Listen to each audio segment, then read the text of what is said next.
Hi dears, welcome back to Silent Learning. It's me Rohit. മക്കളെ, നമ്മളെ annual എക്സാമിനേഷനൊക്കെ ഇങ്ങ് അടുത്തെത്തിക്കഴിഞ്ഞു അല്ലേ? ഈ ഒരു നിമിഷത്തിൽ നിങ്ങളെല്ലാവരും ചാപ്റ്റേഴ്സൊക്കെ അതിഗംഭീരമായിട്ട് ഇങ്ങനെ റിവൈസ് ചെയ്തുകൊണ്ട് കഴിക്കും. പുതിയതായിട്ട് പഠിക്കുന്ന കുറച്ച് ആൾക്കാരും ഉണ്ടാവും, ആദ്യമായിട്ട് എക്സ്പോണൻസ് ആൻഡ് പവേഴ്സ് എന്നൊക്കെ കാണുന്നവരും കുറേ പേരുണ്ടാവും, അതെനിക്കറിയാം. പോട്ടെ, അപ്പോൾ പറഞ്ഞു വന്നത് ഇത്രയേ ഉള്ളൂ. 9th CBSE അതായത് നെക്സ്റ്റ് അക്കാദമിക് ഇയറിലെ നിങ്ങളെ ഫസ്റ്റ് ചാപ്റ്ററാണ് നമ്പർ സിസ്റ്റംസ്. മാത്തമാറ്റിക്സിലെ ഫസ്റ്റ് ചാപ്റ്ററാണ് number systems.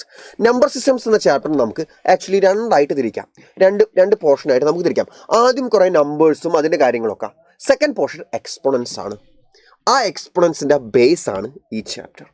9th CBSE exponents എന്ന നമ്പർ സിസ്റ്റംസ് എന്ന ചാപ്റ്ററിലെ എക്സ്പോണൻസ് എന്ന ടോപ്പിക്സ് എന്ന് ചോദിക്കുന്ന വളരെ ടഫായിട്ടുള്ള ക്വസ്റ്റ്യൻസ് നിങ്ങൾക്ക് ആൻസർ ചെയ്യാൻ പറ്റണമെങ്കിൽ നിങ്ങൾ 8th CBSE ഇതാ ഈ ചാപ്റ്റർ എക്സ്പോണൻസ് ആൻഡ് പവേഴ്സ് വളരെ കൃത്യമായിട്ട് എല്ലാ പോയിന്റ്സും എല്ലാ തിയറംസ് അല്ല, നമ്മുടെ equations, X raise to M into X raise to ആ സംഭവങ്ങളൊക്കെ വളരെ കൃത്യമായിട്ട് പഠിച്ചിട്ട് വേണം 9th പോകാനായിട്ട്. ഓക്കെ അല്ലേ? സോ നമുക്ക് വെറും 10 മിനിറ്റ് കൊണ്ട് ഈ ചാപ്റ്ററിലെ മെയിൻ കൺസെപ്റ്റ്സ് ഒക്കെ ഒന്ന് പഠിച്ചെടുത്താലോ? നോക്കാം മക്കൾ. Concept revision. ഫസ്റ്റ് തന്നെ നമുക്ക് എന്താ പഠിക്കാനുള്ളത്? എന്താണ് ഈ എക്സ്പോണൻസ്? ഇപ്പോൾ 2 എന്ന നമ്പർ, അത് 2 × 2 × 2 3 പ്രാവശ്യം മൾട്ടിപ്ലൈ ചെയ്തു. അപ്പോൾ നമ്മളെങ്ങനെ എഴുതുന്നറിയോ? നമ്മളെങ്ങനെ എഴുതുന്നറിയോ? ദേ ഇങ്ങനെ എഴുതും, 2⁻3. കാരണം 2 3 പ്രാവശ്യമുള്ളത് 2⁻3, അല്ലാണ്ട് 2 × 3 അല്ല, 2 × 3 അല്ല. ഓക്കെ, 2⁻3. ഓക്കെ, ഇതോ 5 എത്ര പ്രാവശ്യമുണ്ട്? 4 പ്രാവശ്യമുണ്ട്. അപ്പോൾ 5 എത്രയാണ് വരിക? 4. 5⁻4. ഇനി 7 2 പ്രാവശ്യമുള്ളത്, അപ്പോൾ 7⁻2. 7⁻2നെ നമ്മൾ 7 സ്ക്വയർ എന്ന് വിളിക്കും കേട്ടോ. 7 സ്ക്വയർ എന്ന് പറഞ്ഞാലും 7⁻2 എന്ന് പറഞ്ഞാലും സെയിം ആണ്. ഇനി 7 3 പ്രാവശ്യമുണ്ട്, അപ്പോൾ എന്താ? 7⁻3. 7⁻3ൻ്റെ മറ്റൊരു പേരാണ് 7 ക്യൂബ്. ഇങ്ങനെ വായിക്കും കേട്ടോ. എങ്ങനെയാ? 7 ക്യൂബ്. ഇതോ 7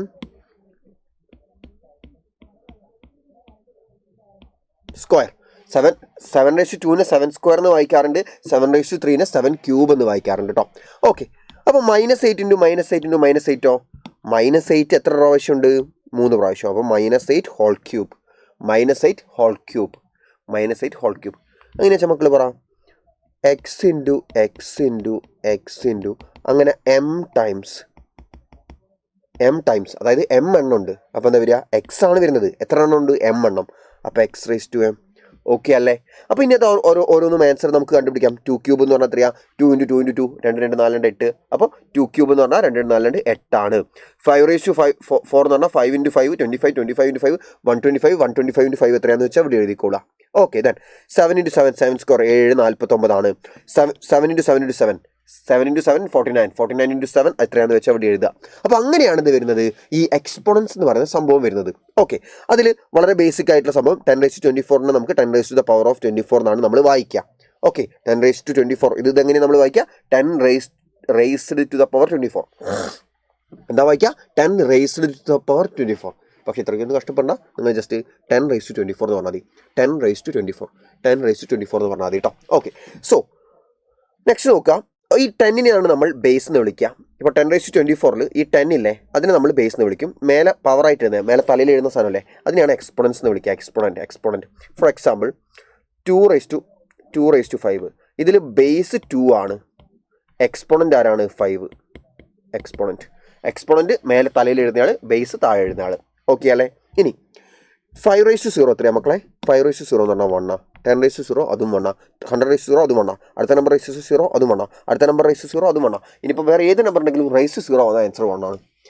ഏത് നമ്പർ ആയിക്കോട്ടെ, എനി നമ്പർ ⁻0 വന്ന ആൻസർ 1 ആണ്.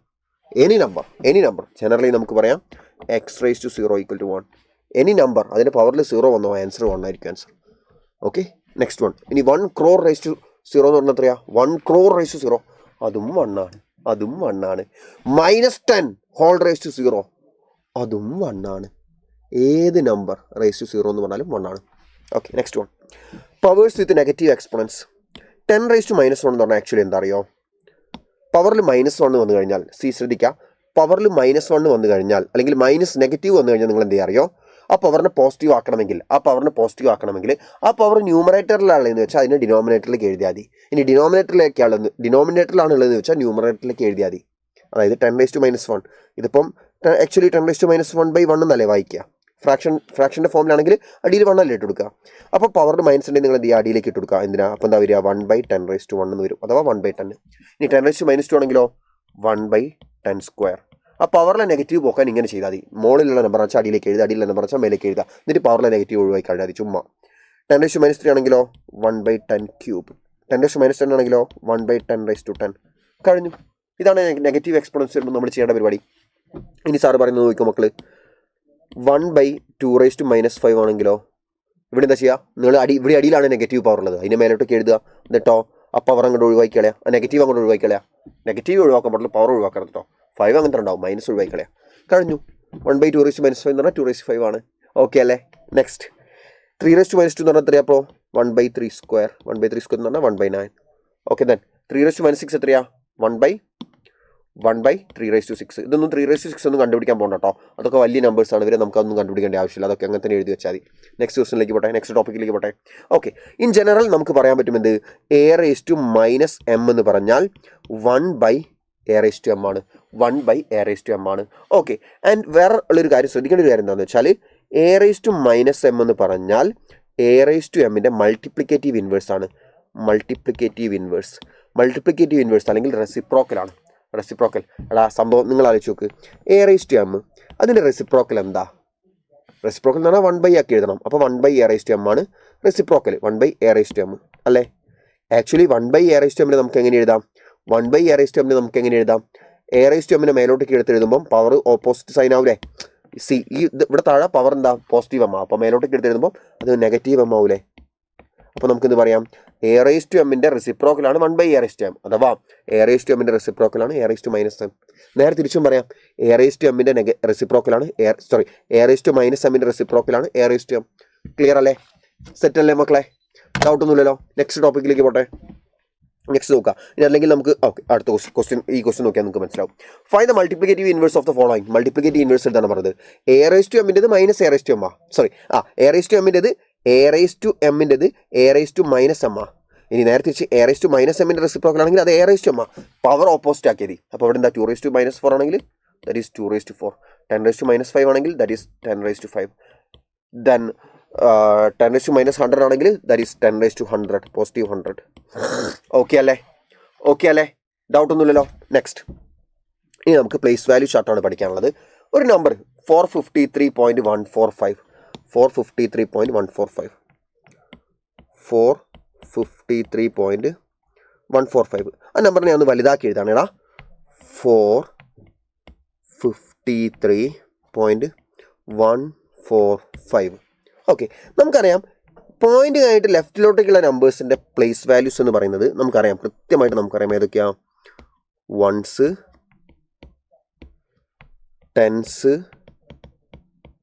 100s, 1000s അങ്ങനെ പോകും. നമ്പേഴ്സ് ഉണ്ടെങ്കിൽ ഇവിടെ നമ്പർ ഇല്ല, ഇവിടെ 100s വരെയുള്ളൂ, ഇങ്ങനെ പോകും. എന്നാൽ പോയിന്റിൻ്റെ റൈറ്റ് സൈഡിലോട്ടേക്ക് നമ്മൾ ഈ 1s കഴിഞ്ഞിട്ട് ഇവിടെ അടുത്തുള്ള നമ്പർ എന്താ? 10s അല്ലേ? അതിലൊരു TH കൂടി ആഡ് ചെയ്ത് കൊടുക്കുക. TENTHS ഇതാ TENTHS ഇങ്ങനെയാണ് വരിക. ഇനി അടുത്തെന്താ? 10s കഴിഞ്ഞാൽ അടുത്തെന്താ വരേണ്ടത്? ആക്ച്വലി 100s അല്ലേ? അപ്പോൾ അതും അങ്ങനെ തന്നെ. HUNDREDTHS ഒരു THS കൂടി എക്സ്ട്രാ വരും. എങ്ങനെയാ? HUNDREDTHS. അതായത് ഇവിടെ 100s ആണ്, ഡ്രെഡ്സ് ആണ്.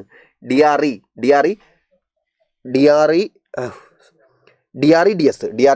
എഴുത്ത് മനസ്സിലാവില്ല, അവിടെ നോക്കുക. DREDS ആണ്. എന്നാൽ ഇവിടെ എന്ത് വരും? ഒരു TH എക്സ്ട്രാ വരും. ഇവിടെ 10s ആണ്, അപ്പോൾ ഇവിടെ N-ൻ്റെ S-ൻ്റെ ഇടയിൽ ഒരു TH എക്സ്ട്രാ വരും.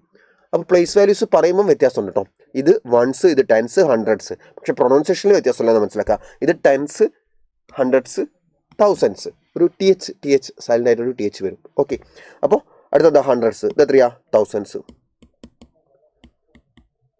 ഓക്കെ, 1s ആണെങ്കിൽ നമ്മൾ 1 കൊണ്ടാണ് മൾട്ടിപ്ലൈ ചെയ്യേണ്ടത്. 10s ആണെങ്കിൽ നമ്മൾ 10 കൊണ്ടാണ് മൾട്ടിപ്ലൈ ചെയ്യേണ്ടത്. 100s ആണെങ്കിൽ നമ്മൾ 100 കൊണ്ടാണ് മൾട്ടിപ്ലൈ ചെയ്യേണ്ടത്. എന്നാൽ ലെഫ്റ്റ് സൈഡിലേക്ക് പോകുന്ന സമയത്ത് 10s ആണെങ്കിൽ നമ്മൾ 1/10 കൊണ്ട് മൾട്ടിപ്ലൈ ചെയ്യണം. 100s ആണെങ്കിൽ നമ്മൾ 1/100 കൊണ്ട് മൾട്ടിപ്ലൈ ചെയ്യണം. 1000s ആണെങ്കിൽ നമ്മൾ 1/1000 കൊണ്ട് മൾട്ടിപ്ലൈ ചെയ്യണം. ഓക്കെ അല്ലേ? അപ്പോൾ ഇതിനെങ്ങനെ മാറ്റി എഴുതാം? 400s 4 × 100 plus 5 × 10 plus 3 × 1 plus 1 × 1/10 plus 4 × 1/100 plus 5 × 1/1000 നമുക്ക് മാറ്റി എഴുതാൻ പറ്റും. ഇവിടെ എങ്ങനെയാണ് അവർ ഇത് ഇവിടെ വേറൊരു നമ്പർ ഉണ്ടോ? ഓക്കെ, നമുക്ക് വേറെ നമ്പർ നോക്ക്. 1425.36 1425.36 നോക്കാം മക്കൾ. നോക്കിയേ, ഇത് ആക്ച്വലി എന്താ 5 വൺസ് അല്ലേ? ഓക്കെ, അല്ലെങ്കിൽ നമുക്ക് ആദ്യം തൊട്ട് തുടങ്ങാം. ഇത് വൺസ്, ഇത് ടെൻസ്, ഇത് ഹൺഡ്രഡ്സ്, ഇത് തൗസൻഡ്സ് അല്ലേ? ഇത് തൗസൻഡ്സ്. അപ്പോൾ എന്താ 1000 1 into 1000. പിന്നെയോ ഇത് 100 അല്ലേ? 4 into 100 പ്ലസ് മൂന്നാമത്തെ എന്താ ടെൻസ് അല്ലേ? 2 into 10 പ്ലസ് ഇത് വൺസ് അല്ലേ? അപ്പോൾ 5 into 1. അതുവരെ നമ്മൾ എഴുതിയ 5 into 1 വരെ നമ്മൾ എഴുതി. ഇനി പോയിന്റ് കഴിഞ്ഞിട്ട് അങ്ങോട്ടേക്കുള്ള നോക്കുക. ഇത് 3 അല്ലേ? അപ്പോൾ 3 into 1/10 അഥവാ 3/10 പ്ലസ് അടുത്തത് എന്താ ഹൺഡ്രഡ്സ് അല്ലേ? അപ്പോൾ 6 into 1/100 6/100. ഇങ്ങനെയാണ് നമ്മൾ എഴുതുക. ഓക്കെ അല്ലേ? ഇനി 1 into 100 എന്ന് പറഞ്ഞാൽ 1 into 10 ക്യൂബ് ഇങ്ങനെ മാറ്റി എഴുതണമെന്ന് നിർബന്ധമൊന്നുമില്ല കേട്ടോ. അങ്ങനെ മാറ്റി എഴുതണം നിർബന്ധമൊന്നുമില്ല. നമ്മളിവിടെ വെച്ച് നിർത്തിയാലും മതി, കുഴപ്പമൊന്നുമില്ല. ഓക്കെ അല്ലേ? ഇനി അടിയിലുള്ളതിനെ മക്കൾ ജസ്റ്റ് മാറ്റി എഴുതണം. ഓക്കെ, ശ്രദ്ധിക്കാം. 1 into 1000 നിങ്ങൾ 1 into 10 ക്യൂബ് എഴുതണ്ട, ആക്ച്വലി 1000 എഴുതിയാൽ മതി. ഇനി 4 into 100 മക്കൾ 400 എഴുതാം. പിന്നെ 2 into 10 20 എന്ന് എഴുതാം. 5 into 1 5 എന്ന് എഴുതാം. 3/10 3 into 10 raised to minus 1. 10 നമ്മൾ മേലോട്ട് കിടക്കുമ്പോൾ 10 raised to minus 1 ആവും. അതേപോലെ 6/100 100 എന്ന് പറഞ്ഞാൽ 10 സ്ക്വയർ ആണ്. അത് മേലോട്ട് കിടക്കുമ്പോൾ 6 into 10 raised to minus 2 ആവും. ഓക്കെ, അപ്പോൾ എക്സ്പാൻഡ് ചെയ്ത് എഴുതുക എന്ന് പറയുമ്പോൾ നിങ്ങൾ ആക്ച്വലി ഫസ്റ്റ് സ്റ്റെപ്പ് എഴുതി വെച്ചാൽ മതി. അതിന് ശേഷം ചെയ്യേണ്ട ആവശ്യമില്ല കേട്ടോ. ഈ ഫസ്റ്റ് സ്റ്റെപ്പ് എഴുതി വെച്ചാൽ മതി. ഓക്കെ, നെക്സ്റ്റ് നോക്കുക. ഇനി ലോസ് ഓഫ് എക്സ്പോണൻസ് ആണ്. a raised to m into a raised to n എന്ന് പറഞ്ഞാൽ a raised to m plus n ആണ്. ഫോർ എക്സാമ്പിൾ ബേസ് സെയിം ആണ് മക്കളെ, ബേസ് സെയിം ആണ്, പവർ ഡിഫറൻ്റ് ആണ്. അങ്ങനെയുള്ള നമ്പേഴ്സിൻ്റെ മൾട്ടിപ്ലിക്കേഷൻ വന്നാൽ നമ്മൾ എന്താ ചെയ്യേണ്ടത്? സെയിം ബേസ് എഴുതി കൊടുക്കുക, എന്നിട്ടോ ആ 2 പവറും കൂടെ ആഡ് ചെയ്യുക, എന്നിട്ട് മേലെ പവർ ആയിട്ട് ഇട്ട് കൊടുക്കുക. Four example 5 square into 5 cube. Base same ആണ്, പവർ ഡിഫറൻ്റ് ആണ്, മൾട്ടിപ്ലിക്കേഷൻ ആണ്. മൾട്ടിപ്ലിക്കേഷൻ അല്ലെങ്കിൽ ശ്രദ്ധിക്കണം, അഡീഷൻ അല്ലല്ലോ മൾട്ടിപ്ലിക്കേഷൻ അല്ലെന്ന് നോക്കണേ. ഓക്കെ, അപ്പോൾ ബേസ് സെയിം ആണ്, നമ്മൾ എന്ത് ചെയ്യുക? അതേ ബേസ് ഇട്ട് കൊടുക്കുക 5, എന്നിട്ടോ 2 പവറും കൂടെ ആഡ് ചെയ്യും. 2 പവറും കൂടെ ആഡ് ചെയ്ത് എത്ര വരിക? 3 2 5. അത് പവർ ആയിട്ട് ഇട്ട് കൊടുക്കുക 5. ഇനി 2 cube into 2 raised to 10. Same base അല്ലേ? അപ്പോൾ 2, പിന്നെ 2 പവറും കൂടെ ആഡ് ചെയ്ത് എത്രയാണ്? 10 plus 3 13. കഴിഞ്ഞു. Next one a raised to m divided by a raised to n. മറ്റേത് മൾട്ടിപ്ലൈ ചെയ്യുമ്പോൾ പവർ നമ്മൾ ആഡ് ചെയ്യായിരുന്നു അല്ലേ? a raised to m into a raised to n എന്ന് പറഞ്ഞാൽ a raised to m plus n power add ചെയ്യായിരുന്നു. എന്നാൽ division വരുമ്പോൾ സെയിം ബേസ് എഴുതും. എന്നിട്ടോ പവർ നമ്മൾ സബ്ട്രാക്ട് ചെയ്യണം. മറ്റേത് ആഡ് ചെയ്യണമെങ്കിൽ ഇവിടെ സബ്ട്രാക്ട് ചെയ്യണം, m minus n. Okay, for example 5 cube divided by 5 square എന്ന് പറഞ്ഞാൽ 5 raised to 3 minus 2 എത്രയാണ്? 1, അഥവാ 5 raised to 1. 5 raised to 1 എന്ന് പറഞ്ഞാൽ വെറും 5 കേട്ടോ. 5 raised to 1 എന്ന് പറഞ്ഞാൽ വെറും 5 ആണ് കേട്ടോ. ഓക്കെ, ദെൻ അതേപോലെ ഒരു നമ്പറിന് ഒരു പവർ ഉണ്ട്. ഫോർ എക്സാമ്പിൾ 5ന് ക്യൂബ് പവർ ഉണ്ട്. മൊത്തത്തിൽ ഒരു 4 പവറായിട്ട് വന്നു. 5 ക്യൂബ് 5ൻ്റെ പവറായിട്ട് 3, 5 raised to 3 whole raised to 4. ഇങ്ങനെ വന്നു കഴിഞ്ഞാൽ നമ്മൾ അറിയിക്കേണ്ടത് ആ 5 എഴുതുക, എന്നിട്ടോ ആ 2 പവർ തമ്മിൽ നമ്മൾ മൾട്ടിപ്ലൈ ചെയ്യുക. 3 into 4 3 12. അതിട്ട് കൊടുക്കുക പവറായിട്ട്. ഇതാണ് ആൻസർ. ഇനി 4 സ്ക്വയർ ഹോൾ ക്യൂബോ ആ 4 എഴുതുക, എന്നിട്ടോ 2 into 3 6. അത് പവറായിട്ട് ഇട്ട് കൊടുക്കുക. ഇതാണ് ആൻസർ. ഫോർ എക്സാമ്പിൾ ഇവിടെ ജനറൽ ഫോം വന്നിട്ടുണ്ട്. a raised to m whole raised to n എന്ന് പറഞ്ഞാൽ നിങ്ങൾ ആദ്യം a എഴുതുക, എന്നിട്ടോ ഈ m n തമ്മിൽ മൾട്ടിപ്ലൈ ചെയ്യുക, mn. ഓക്കെ, ഇനി വേറൊന്ന് ബേസ് ഡിഫറൻ്റ് ആണ്, ബേസ് ഡിഫറൻറ്റ് പക്ഷേ പവർ സെയിം ആണെങ്കിൽ നമുക്ക് എന്ത് ചെയ്യാം? അതായത് for example 4 raised to 3 into 5 raised to 3 into 5 raised to 3. ഇവിടെ ബേസ് ഡിഫറൻ്റ് ആണ്, പവർ സെയിം ആണ് അല്ലേ? അപ്പോൾ നമ്മൾ എന്ത് ചെയ്യുക? ആ ഡിഫറൻ്റ് ആയിട്ടുള്ള ബേസ് തമ്മിൽ മൾട്ടിപ്ലൈ 4 into 5 20. എന്നിട്ടോ ആ സെയിം ആയിട്ടുള്ള പവർ അല്ലേ 3, അത് പവർ ആയിട്ട് ഇട്ട് കൊടുക്കുക, 20 raised to 3 എന്ന് വരും. ഓക്കെ, പഠിച്ചല്ലോ. നെക്സ്റ്റ് വൺ നോക്കുക. നെക്സ്റ്റ് വൺ എന്താ? a raised to m divided by b raised to m എന്ന് പറഞ്ഞാൽ a/b whole raised to m ആണ്. ഫോർ എക്സാമ്പിൾ മക്കളെ, നമുക്കിപ്പോൾ ഇവിടെ അപ്പോൾ 4/5 ഹോൾ ക്യൂബ് എന്ന് വന്നു. അപ്പോൾ നമ്മൾ എന്ത് ചെയ്യണമെന്ന് അറിയോ? ആ ക്യൂബില്ലേ ഹോൾ raised to 3 ഇല്ലേ, ആ പവർ 3 നമ്മൾ 4നും 5നും സെപ്പറേറ്റ് ആയിട്ട് ഇട്ട് കൊടുക്കണം. അഥവാ 4 ക്യൂബ് by 5 ക്യൂബ് എന്ന് വരും. നേരെ തിരിച്ചു എഴുതാം. അതായത് ഇപ്പം 2 raised to 3 divided by 3 raised to 3. ഇതിനെ നമുക്ക് എങ്ങനെ എഴുതാം അറിയോ? 2/3 ഹോൾ ക്യൂബ് എന്ന് എഴുതാം. 2/3 ഹോൾ ക്യൂബ് എന്ന് എഴുതാം. ഓക്കെ അല്ലേ? നമ്മൾ പഠിച്ചല്ലോ. ഓക്കെ, നോക്കുക. ഇനി വേറൊരു വളരെ ഇമ്പോർട്ടൻ്റ് ആയിട്ടുള്ള പോയിന്റാണ് ഈ ചാപ്റ്ററിൽ പഠിക്കാനുള്ളത്. a raised to m equal to a raised to n ആണെങ്കിൽ, അതായത് 2 സാധനങ്ങൾ ഈക്വൽ ആണ്, 2ൻ്റെ ബേസും സെയിം ആണെങ്കിൽ 2ൻ്റെ പവർ സെയിം ആയിരിക്കും. അതായത് ഫോർ എക്സാമ്പിൾ ഇപ്പം x raised to 5 equal to x raised to y ആണെന്ന് വിചാരിക്കുക. അങ്ങനെയാണെങ്കിൽ നമുക്ക് പറയാൻ പറ്റും ഇവിടെ 2 സാധനങ്ങൾ ഈക്വൽ ആണ്, 2ൻ്റെ ബേസ് സെയിം അല്ലേ? അപ്പോൾ 2ൻ്റെ പവർ സെയിം ആയിരിക്കും. y ഈക്വൽ ടു 5 ആയിരിക്കും. അഥവാ 5ഉം yയും ഈക്വൽ ആയിരിക്കും. y ഈക്വൽ ടു 5 ആയിരിക്കും. പഠിച്ചല്ലോ. അപ്പോൾ ഇത്രയാണ് ഈ ചാപ്റ്ററിൽ മെയിനായിട്ട് പഠിക്കാനുള്ള എക്സ്പോണൻസിൻ്റെ ആ ഒരു റൂൾസും കാര്യങ്ങളൊക്കെ. ഇനി നമുക്കിതിലെ വലിയ വലിയ നമ്പേഴ്സിനെ അതേപോലെ ഭയങ്കര ചെറിയ നമ്പേഴ്സിനെയൊക്കെ നമുക്ക് നമ്മൾ എങ്ങനെ എക്സ്പോണൻസ് ഉപയോഗിച്ച് റെപ്രസെൻറ്റ് ചെയ്യാന്നുള്ളതാണ് നമുക്ക് പഠിക്കാനുള്ളത്. വളരെ സിമ്പിളാണ്. ഒരു 2-3 ക്വസ്റ്റ്യൻ മക്കൾ നോക്കിയാൽ മതി, വേറെ ഒന്നും നോക്കണ്ട. ഈ വലിയ നമ്പറിനെ നമുക്ക് എക്സ്പോണൻസ് ഉപയോഗിച്ച് റെപ്രസെൻറ്റ് ചെയ്യണം. ഇത്ര മാത്രമേ ഉള്ളൂ മക്കളെ. ഫസ്റ്റ് നമ്പർ കഴിഞ്ഞാൽ ഒരു പോയിന്റ് വരണം, ഫസ്റ്റ് നമ്പർ കഴിഞ്ഞാൽ ഒരു പോയിന്റ് വരണം, ആ രീതിയിൽ എക്സ്പ്രസ് ചെയ്യണം. അപ്പോൾ എന്താവണം, ഇവിടെ ഒരു പോയിന്റ് വരണം അല്ലേ, ഇവിടെ ഒരു പോയിന്റ് ഇട്ട് കൊടുക്കണം.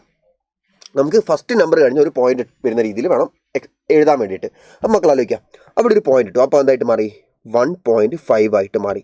ബാക്കിയുള്ള സീറോസ് എഴുതരുത്, ബാക്കിയുള്ള സീറോസ് ഇപ്പോൾ എഴുതരുത്. ഞാൻ പറഞ്ഞ 1.5 എന്ന് എഴുതാം. നമ്പർ മാത്രം, സീറോ ഒന്നും എഴുതണ്ട, നമ്പർ മാത്രം എഴുതാം. ഏത് സീറോ അല്ലാത്ത നമ്പേഴ്സിലെ അത് മാത്രം എഴുതി. ഇനി മക്കളിലെ പോയിന്റ് കഴിഞ്ഞിട്ട് എത്ര ഡിജിറ്റ് ഉണ്ട് നോക്ക്.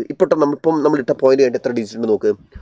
1 2 3 4 5 6 7 8 9 10 11 ഡിജിറ്റ്സ് ആർ ദർ. അപ്പോൾ എന്ത് ചെയ്യുക അറിയോ, ഇൻറ്റു 10⁻11 എഴുതി കൊടുക്കുക.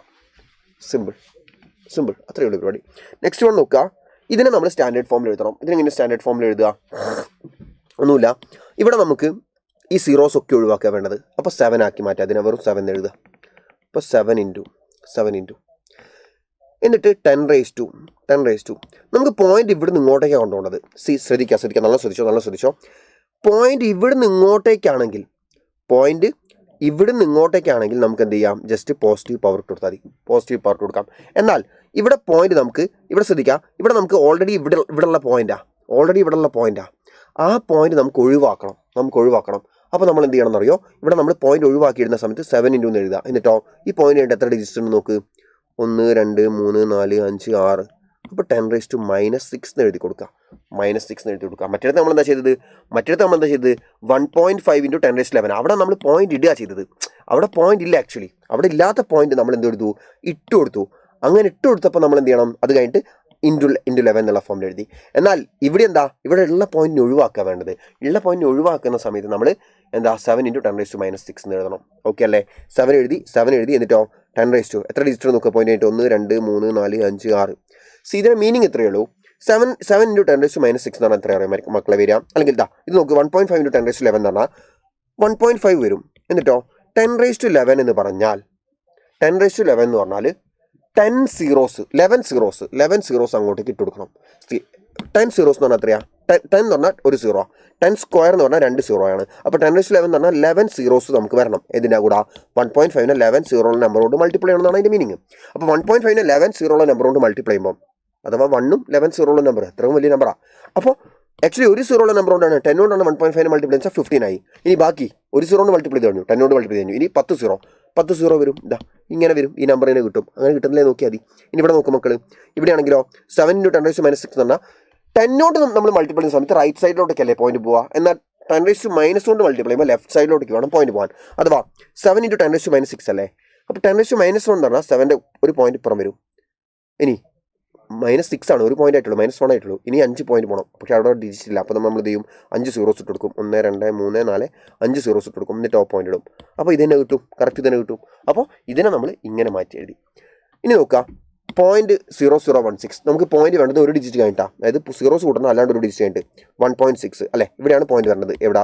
ഇവിടെയാണ് പോയിന്റ് വരേണ്ടത്. അപ്പോൾ നിങ്ങൾ എന്ത് ചെയ്യുക, 1.6 ഇൻറ്റു എന്ന് എഴുതുക. ഓക്കെ, നമുക്ക് ഇവിടെ ഉള്ള പോയിന്റ് ഇങ്ങോട്ടേക്കാണ് കൊണ്ടുവരേണ്ടത്. അപ്പോൾ 10⁻⁻ എത്ര വരും എന്ന് പറഞ്ഞുതരാം. ഈ 2 പോയിന്റ് നമ്മളിപ്പോൾ ഇടാൻ പോകുന്ന പോയിന്റ് ഇവിടെയല്ലേ. ഈ 2 പോയിന്റിൻ്റെ ഇടയിൽ എത്ര ഡിജിറ്റ് ഉണ്ട്, 1 2 3 ഡിജിറ്റ് ഉണ്ട്. 1.6 ഇൻറ്റു 10⁻3 1.6 ഇൻറ്റു 10⁻3 എന്ന് തോന്നും. ഓക്കെ അല്ലേ. നെക്സ്റ്റ്. ഓക്കെ, ഇത്രയേ ഉള്ളൂ. സോ ഇത്രയും കാര്യങ്ങൾ കൃത്യമായിട്ട് പഠിച്ചു പോവുക. നിങ്ങൾ കൺസെപ്റ്റ്സ് കൃത്യമായിട്ട് പഠിച്ചു കഴിഞ്ഞു ഈ ചാപ്റ്ററിലെ. ഇനി പ്രോബ്ലംസ് ചെയ്ത് പഠിക്കണം. പഠിക്കാൻ നമ്മുടെ ലൈവ് കണ്ടാൽ മതി. നമ്മുടെ യോധ ബാച്ചിലുള്ള മക്കളാണെങ്കിൽ നിങ്ങളെ ആപ്പിൽ കംപ്ലീറ്റ് ആയിട്ട് NCERTയിലെ എല്ലാ ക്വസ്റ്റ്യൻസും നിങ്ങളെ പഠിപ്പിച്ചതാണ്. നിങ്ങൾ കൃത്യമായിട്ട് ആദ്യം അത് പഠിക്കുക, എന്നിട്ട് മാത്രം ബാക്കി എന്തും നോക്കിയാൽ മതി. ആൻഡ് മക്കളെ, നമ്മൾ 9th നിഞ്ച ബാച്ചിൻ്റെ 9th CBSE നെക്സ്റ്റ് അക്കാദമിക് ഇയറിലെ നിഞ്ച ബാച്ചിൻ്റെ അഡ്മിഷൻസ് ഒക്കെ നമ്മൾ സ്റ്റാർട്ട് ചെയ്യാൻ പോവുകയാണ്. വളരെ വൈകാതെ തന്നെ നിഞ്ച ബാച്ചിൻ്റെ ക്ലാസ്സസ് ഒക്കെ നമ്മൾ സ്റ്റാർട്ട് ചെയ്യുന്നതായിരിക്കും.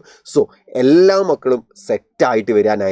9th കംപ്ലീറ്റ് ആയിട്ട് നിങ്ങളെ മാത്സ് പഠിപ്പിച്ചിട്ട് അടിപൊളിയാക്കി എക്സാമിന് വിടാൻ വേണ്ടിയിട്ട് ഞങ്ങളെല്ലാവരും 9th നിങ്ങളെ വെയിറ്റ് ചെയ്തിരിക്കുകയാണ്.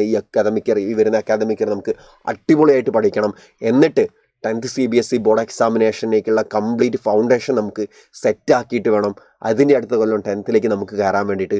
സോ എല്ലാ മക്കളും നിഞ്ച ബാച്ചിലെ അഡ്മിഷൻസ് സ്റ്റാർട്ട് ചെയ്ത ഉടനെ ഞാൻ നിങ്ങളെ അറിയിക്കുന്നതായിരിക്കും. സോ എത്രയും പെട്ടെന്ന് തന്നെ നിഞ്ച ബാച്ചിൽ ജോയിൻ ചെയ്യാം. ക്ലാസ്സസ് കൃത്യമായിട്ട് ഫോളോ ചെയ്യുക, കൃത്യമായിട്ട് മനസ്സിലാക്കുക. കാരണം 10th ബേസ് ആണ് 9th എന്ന് പറയുന്നത്. 10th പല ചാപ്റ്റേഴ്സിൻ്റെയും ഫൗണ്ടേഷനായിട്ട് വരുന്നത് 9th CBSE ആണ്. സോ 9th CBSE അതേ ഇമ്പോർട്ടൻസ് കൊടുത്തിട്ട് നിങ്ങൾ പഠിച്ചോളൂ. ഇല്ലെങ്കിൽ അവസാനം മാനുവൽ എക്സാമിനേഷൻ മക്കൾ നല്ലപോലെ ബുദ്ധിമുട്ടുന്നതായിരിക്കും. അങ്ങനെ ബുദ്ധിമുട്ടാതിരിക്കുക. കാരണം റീടെസ്റ്റും കാര്യങ്ങളൊക്കെ ആയിട്ട് ഭയങ്കര സീനാവുന്നതാണ്. അപ്പോൾ മക്കൾ ഒരു കാരണവശാലും 9th ഉഴപ്പാതിരിക്കുക, നല്ല രീതിയിൽ പഠിക്കുക. മാത്സ് ഡെയിലി ഒരു 1.5 hour നിങ്ങൾ പഠിച്ചാൽ മതി. ഡെയിലി 1.5 hour, 1.5 മണിക്കൂർ മാത്രം മക്കൾ പഠിച്ചാൽ മതി. സെറ്റായിട്ട് നിങ്ങൾക്ക് എക്സാം അറ്റൻഡ് ചെയ്യാൻ പറ്റും കേട്ടോ. സോ നല്ല രീതിയിൽ മാർക്ക് നേടാൻ പറ്റും. ഓക്കെ, സോ മറ്റൊരു വീഡിയോ ആയിട്ട് നമുക്ക് വീണ്ടും കാണാം. അതുവരയ്ക്കും ബൈ.